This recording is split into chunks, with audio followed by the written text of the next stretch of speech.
on a mal aux yeux, on veut frotter, et puis on ferme un œil, on ferme l'autre, et on regarde plus la route, on prend tous les trous, et on n'est pas concentré, c'est difficile, quoi.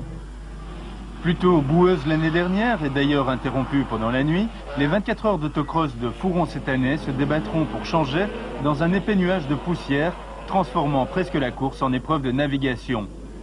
16 h samedi, c'est le départ du Tour de Chauve. Le départ, style Le Mans, est aux oubliettes. Cette année, il sera lancé. Pour l'instant, tout le monde suit le pescar, le pasquaire, comme on dit ici à Fouron.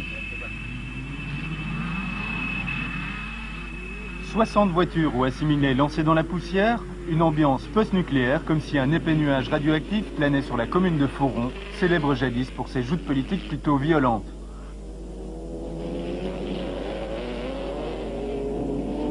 En pole position, la numéro 1, le plateau Volkswagen à moteur Golf GTI du champion de Belgique d'autocross et de tout-terrain Pascal Mercier, associé pour la circonstance à Le Degan qui est tranchant, mais qui ne tiendra qu'un seul tour face au proto-Toyota numéro 2 de Pinkars, Stassen et Jean-Marie Appart, qui roule sur son champ.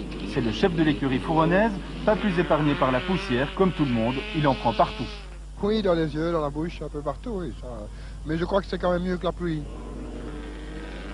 Les plateaux et les protos en autocross sont en général le résultat d'un travail artisanal. Pour monter ces engins, ces hybrides, il faut être bricoleur de génie. Après 20 heures de course d'ailleurs, le taux d'abandon sera inférieur à 10%, un record en endurance.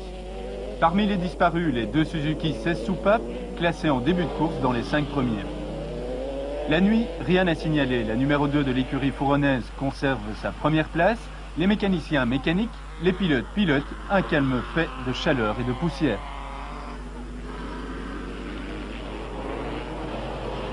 Les problèmes arriveront le lendemain. La numéro 2 possède toujours 7 tours d'avance sur la GTI de Pascal Mercier, mais à 3 heures de l'arrivée, il brise un amortisseur pour la 3e fois.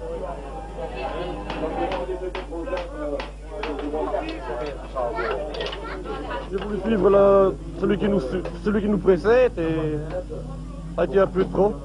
Il va plus vite que vous? Non, c'est pas qu'il va plus vite que nous, mais bon, en voulant le suivre, je suis venu dans la... Enfin, j'avais plus que la poussière devant moi et j'ai pris un trou.